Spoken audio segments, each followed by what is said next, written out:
अस्सलाम वालेकुम व्यूअर्स, मैं हूं इस्माइला इमरान और आप देख रहे हैं द मैथ टीचर। तो आज मैं आप लोग को सिखाऊंगी हाईएस्ट कॉमन फैक्टर यानी कि HCF by division method. Last time मैंने जो आपको HCF सिखाया था वो था बाय प्राइम फैक्टराइजेशन मेथड। इसको करने के दो तरीके होते हैं, एक प्राइम फैक्टराइजेशन मेथड और एक होता है डिवीजन मेथड। ठीक है, एलसीएम को करने के भी दो तरीके होते हैं। एलसीएम मैंने प्राइम फैक्टराइजेशन मेथड से भी सिखाया है और डिवीजन मेथड से भी। ठीक है, उसका डिवीजन मेथड अलग था, इसका डिवीजन मेथड अलग है।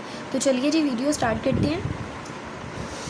सबसे पहले आपने देखना है कि यहाँ पे मेरे पास क्या क्वेश्चन है। ठीक है, आपने अपना क्वेश्चन देखना है, अपनी बुक के अकॉर्डिंग आपने सॉल्व करना है। अब आप देखेंगे मैं यहाँ पे 2 रकमें भी ले सकती थी, लेकिन मैंने यहाँ पे 3 रकमें ली हैं। उसकी बेसिक वजह जो मैं आपको उसके जो वजह थी मैंने 3 क्यों ली हैं वो ये है कि आप लोगों को अगर 2 वाले क्वेश्चंस तो होंगे वो बहुत ही ईजी हैं, यानी कि एक बड़ी रकम अगर 2 यहाँ पे वैल्यूज़ होती ये वाली ना होती तो आपने क्या करना था, इसको अंदर रखना था, इसको बाहर रख के सॉल्व कर लेना था। ठीक है, लेकिन मैंने 3 इसलिए लिखी हैं कि ज़्यादातर क्वेश्चंस में 3 वाली रकमें आती हैं, 2 वाली बहुत कम आती हैं और एग्जामिनर भी 3 वाली रकमें ही ज़्यादा देता है क्वेश्चन देखने के लिए कि बच्चा किस तरह इसको सॉल्व कर सकता है। उसको 3 का तरीका भी आता है करना कि नहीं, क्योंकि 2 तो हर कोई ईजिली सॉल्व कर लेता है। ठीक है, इसलिए मैंने ये 3 रकमें लिखी हैं। अब 3 को किस तरह से करना है वो मैं आपको सिखाऊंगी। ठीक है, तो अब देखिए सबसे पहले आपने सबसे बड़ी रकम देख लेनी है कौन सी है। तो सबसे बड़ी रकम है 58, उससे छोटी है 46। तो पहले हम इन दोनों को सॉल्व करेंगे क्योंकि ये बड़ी से छोटी है। ठीक है, बड़ी रकम को सबसे बड़ी जो होगी उसको हमने अंदर रखना है और जो सबसे छोटे जो सेंटर वाली होगी उसके साथ जिसको सॉल्व करने लगे उसको बाहर रखेंगे।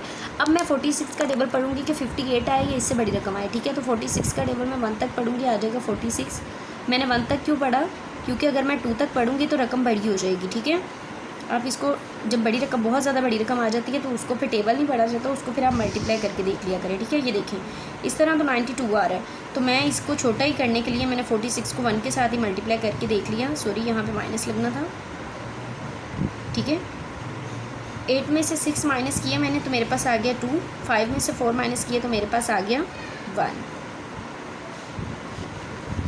ठीक है, अब मैंने क्या करना है, इसको करने का तरीका ये होता है कि मैं फिर यहाँ पे एक डिवाइड बनाऊँगी। ठीक है, आप यहाँ पे एक बना के यहाँ पे ये जो यहाँ पे लिखा है ये आप यहाँ पर भी लिख सकते हैं। ठीक है, अब ये देखिए 46 है। अब मैं इसको अंदर रख लूँगी, यानी कि जो ऊपर इस साइड पे बाहर आता जाएगा ना, जैसे ये अगले के अंदर चला जाएगा इस तरह। यहाँ पे 46 में अंदर ले लूँगी और यहाँ से फिर एक डिवीजन बना लूँगी इस तरह। ठीक है, यानी कि इसके 2 मुँह बना लूँगी।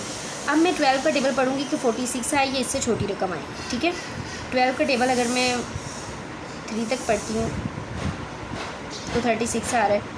12 का टेबल अगर मैं 4 तक पढ़ती हूँ तो 48 आ रहा है। तो इसलिए मैंने छोटा लेना है, ये तो 46 है तो मैं इससे छोटा 36 ये ले लेती हूँ। कहाँ तक पढ़ने से 3 तक।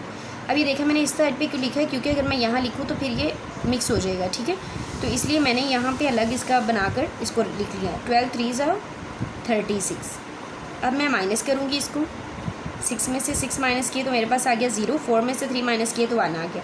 अब मैंने क्या करना है, फिर यहाँ पे डिवीजन बना लेनी है और ये वाला 12 अब इसके अंदर आ जाएगा। ठीक है, यानी कि जो ऊपर एक पोर्शन की सीढ़ी का जो होगा लेफ़्ट साइड पे वो अंदर लाते जाएंगे। ठीक है, अब मैं 10 का टेबल 1 तक पढ़ूंगी तो आ जाएगा मेरे पास 10, माइनस करूँगी तो मेरे पास आ जाएगा 2। अब मैं फिर यहाँ पे बनाऊँगी।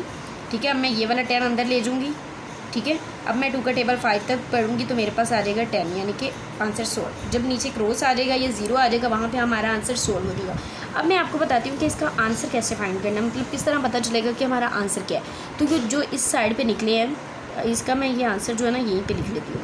ठीक है, अब आप देखेंगे ये जो साइड पे निकले हैं हमारे, हमने इन चारों में से देखना है कि सबसे बड़ी अमाउंट कौन सी। ठीक है, यानी कि हाई फैक्टर कौन सा है इन चारों में से। ठीक है, तो अब देखिए 1 3 1 5 में से सबसे बड़ी रकम जो है वो है 5, तो 5 इज़ आवर आंसर। ठीक है, तो 5 क्या है, हमारा आंसर आ गया।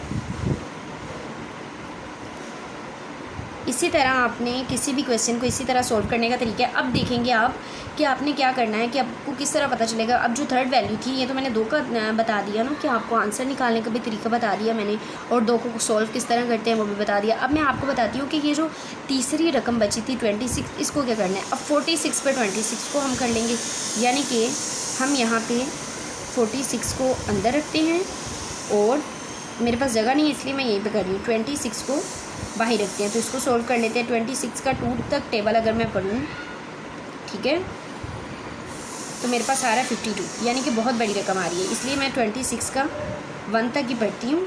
तो यहाँ पे लिख लेती हूँ 26। अब मैं करूँगी इसको माइनस ठीक है। माइनस करने से मेरे पास क्या आ रहा है 20। अब मैं फिर यहाँ पे बनाऊँगी, ठीक है। मैं छोटा छोटा कर रही हूँ, आप अपनी कॉपी पे नीटनेस से कीजिएगा, ठीक है। अब ये देखें 26 आ गया, इस 26 को मैंने अंदर रखा, ठीक है। अब मैं 20 का टेबल पढ़ूँगी 1 तक, तो मेरे पास आ जाएगा 20, माइनस करूँगी तो 6 आ गया। फिर मैं ये बनाऊँगी, फिर मैं 20 को अंदर रखूँगी, ठीक है। फिर मैं 6 का टेबल 3 तक पढ़ूँगी, मेरे पास आ जाएगा 18। फिर मैं माइनस करूँगी, मेरे पास 2 आ गया। फिर मैं बनाऊँगी, ठीक है।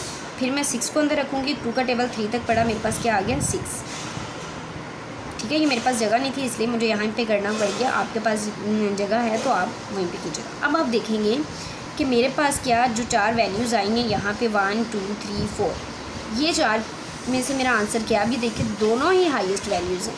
3 भी वैल्यू है, 3 भी हाईएस्ट है। तो आपने क्या करना है 3 को 3 के साथ मल्टीप्लाई करके आंसर लिख देना है, ठीक है। यानी कि हाईएस्ट वैल्यू 2 बार आ रही है, ठीक है।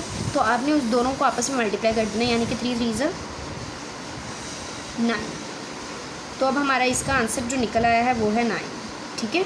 जो हमारा 46 और 58 को करने से आया था वो क्या आया था, और इसका जो आंसर आया है 46 को 26 पे करने से वो मेरा आ गया है 9, और उनको करने से आया है 5, ठीक है।